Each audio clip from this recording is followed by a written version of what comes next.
All right, guys, joining the Outsiders podcast right now, a very special guest, number 22. You guys know him from Kansas City. You know him from as a St. Louis Ram. Dexter Mccleon, thanks for being on, my man. We really appreciate it, buddy. Hey, man, thanks for having me. My time of year. Oh yeah, no doubt about that. A couple weeks into the season here, what are you seeing in the NFL so far that's caught your eye? I'm excited. I actually see a lot of parity, something that I like. I think there are a lot of teams out there with a great chance to get to the Super Bowl at the end of the season. I like to see the parity because I like to see great football games, and I think so many teams are evenly matched that you don't know what the outcome is going to be come the end of the season. Oh, that's definitely the NFL thus far.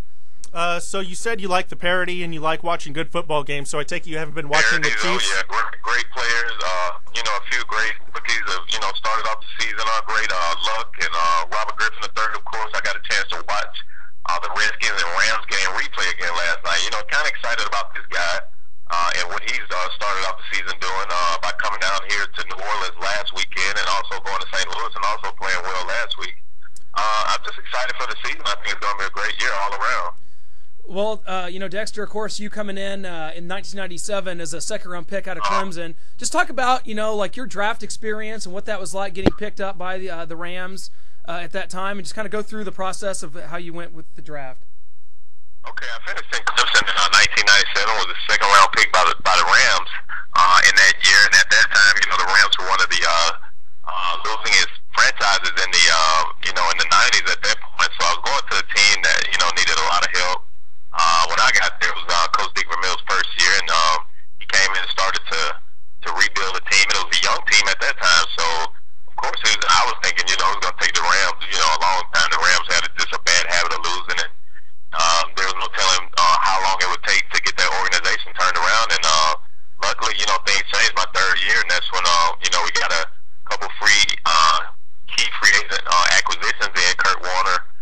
With Kurt was already there, Marshall Falk and some more guys along with what we had, and the franchise it took off at that point, and we went on to win a Super Bowl that year, and kind of turned the franchise around and brought a winning attitude to St. Louis. So then after that, I played in 2 Super Bowls in St. Louis, played there 6 years, 6 great years, ended up in Kansas City for another 3 great years.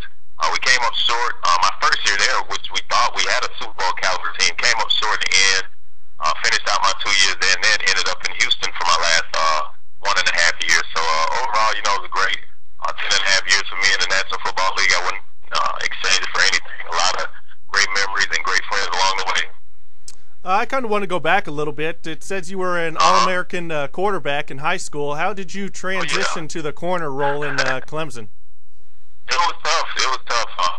I was recruited I live in Mississippi, of course, and, got recruited heavily by all the SEC schools, of course, and, Clemson being in the ACC and away from my neck of the woods, everybody's like, why would you leave, here, and, why would you ride through Tuscaloosa, which, Alabama was the second choice, why would you ride through Tuscaloosa and go all the way to South Carolina, had to listen to that, the whole recruiting period, but I was a quarterback, I was an option quarterback, and at that time, the option was popular, that was 1992, a lot of schools ran the option, Ken Hatfield, of course, was the coach at Clemson, and he was a wishbone option guy, and quarterback was all I knew in high school, and never played defense, and, I got recruited, Colorado was one of my visits coming out, and they were coming off a national championship in 1990, so, that was all and that was the thing that kind of pushed me to Clemson along with playing baseball. I was also an MLB draft pick out of high school my senior year, and I wanted to go somewhere that I could play 2 sports, so that was one of the reasons I ended up at Clemson. I got the experience, and I got to play quarterback for 2 years. I got it out of my system, and,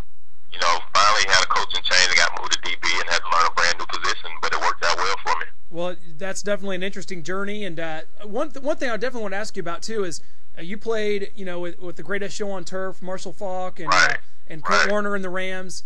You also played an amazing offense with Trent Green, Eddie Kinnison, Priest Holmes, Dante Hollick. Going against those guys in practice, can you compare what it was like playing against, practicing against the Rams, practicing against the Chiefs? Like, how was that? Oh man, that what year was that? 2004, I think. That 99 team and that 2004 team. Those 2 quarterbacks, Kurt Warner and Trent Green. Then the offense we have with the Rams. And that offense we have with the Chiefs that year. Those are 2 of the most amazing offenses that, just football players that I talk about those guys for.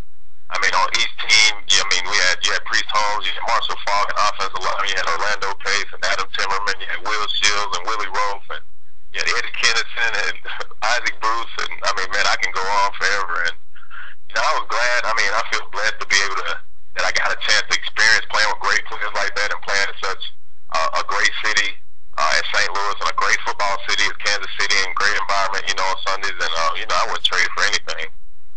All right, 2003, we get to the playoffs, the Kansas City Chiefs, and what happens against what happens against the Indianapolis Colts, and just not being able to stop them at all. I mean, Priest fumbles, that was big too. That was such a crazy day. I mean, of all the games I played my football career, I never experienced a day where neither team punted in a game. I mean, it was neither team punted. To not have one punt between the two teams is something that I don't think we ever see again in our football lives, but it was a crazy day, and I think that was the year that really got, you know, it's kind of the year when, you know, Peyton Manning and those guys kind of took off, and I think that day, I mean, they were clicking, and our offense was clicking, and it got to the point in the second half, and I mean, we got to the point where we were like, what are we going to do to stop this guy? I mean, we were confused, and Pay was on, and Trent was on, but we felt that year we let a golden opportunity for the Kansas City Chiefs slip away. Because, I mean, we felt that we had the Super Bowl caliber team and we were so close, and to not win that game at home and get a chance to play New England, the AFC Championship game, is, you know, something we'll never forget. Yeah, that would. I mean, obviously that team was built offensively to win a Super Bowl, I think. Yeah. But it was, you know, and when you're going against, you know, you guys had to cover Reggie Wayne, Brandon Stokely, and right. And Marvin Harrison, can't forget Marcus Pollard at the time. I mean, so obviously it was a tall order. Yeah. But Vermeil kept saying on the sidelines, "We just need one stop." And was that? Were you guys confident? One stop, and that's what we kept telling ourselves. Yeah. Let's get one stop. I mean, that was one of the games. I mean, we felt that year. I mean, if we could just play defense, just, you know, just a tad bit better. I mean, the Super Bowl would have been ours that year. I mean, we felt that was our team, and I mean, nothing was going to stop us from getting to Houston that year but ourselves, and, you know, we stopped ourselves that day. Well, you know, it's safe to say that since that time, the Kansas City Chiefs have not been to that caliber. I mean, how much do you follow the team now, and what do you see out of these 0-2 Chiefs?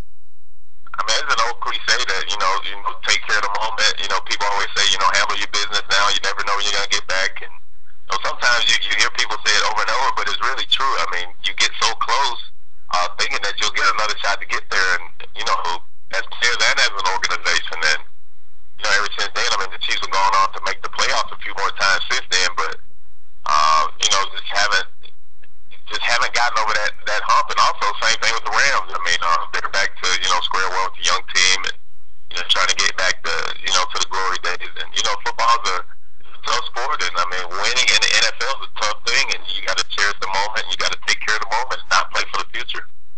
What did you and Dick Vermeil kind of bring to that team as you realized that you were a really high-powered offense, a really good team, like, talking about, like, getting through the playoffs and getting to the Super Bowl? What did you just bring to the rest of the team?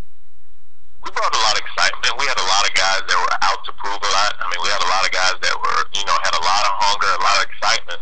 A lot of young guys with a lot of things to prove. We had a guy like Kurt Warner, you know, with a lot to prove. A guy coming from Arena League, and we all know his story. And you also had a guy named Marshall Falk with a lot to prove. I mean, it's almost like Indianapolis had written him off at that point. You know, he was getting up there in age, and, you know, they were looking to get younger. And, you know, Marshall felt he had something to prove coming to St. Louis. And it's just one of those things where, you know, we got an opportunity, and we started off playing well, and we took advantage of the opportunity, and the ball got rolling and just kept rolling. One thing, you know, I definitely wanted to bring up too is the fact that people talk about the 99 Rams offense, but you guys were a top 10 defense. Like, talk about that. Like, you guys feel underrated? We played solid defense. We had some Pro Bowlers on that team: Kevin Carter, Grant Wistrom, Mike Jones, Todd Light, and middle linebacker was London Fletcher, a guy that's still playing now in his 15th season. I watched last night the Redskins playing against the Rams last week. Yep. So we had some real tough guys on defense that were just out there to do their jobs, and they did them well, and, you know, they were hungry, and they were professionals about coming to work every day and taking care of business, and paid off in the end. And, you know, that Super Bowl run was something unreal coming from a team that had just won 4 games the prior year. Just can you go back to playing with the Chiefs and with Trent Green, Priest Holmes, Tony Gonzalez, Dick Vermeil, I mean, even the defensive guys, do you have any kind of stories or things you'd like to share about them? Everybody always asks about Coach Vermeil, you know, his crime and you know, just his relationships with the players. But you know, that's something that you know you never forget. I mean, he had a personal relationship with every guy he coached, every guy that you know crossed his paths. I'm sure you can call him on the phone right now, and you know he'll listen to any problem you have, or you know if you just want to talk football. If you have any questions, like myself, I'm a high school football coach right now in Mississippi, and if I ever feel the need that I need someone to call to talk to about the game or certain situations I have as a coach, I have Coach Vermeil on speed dial, and you know he's there to give me advice, and he's done it before, and he's a guy that'll always be there for you. Well, yeah, give us and while we're still have you, give us a little insight about your coaching now and your high school, and let us know how that's going.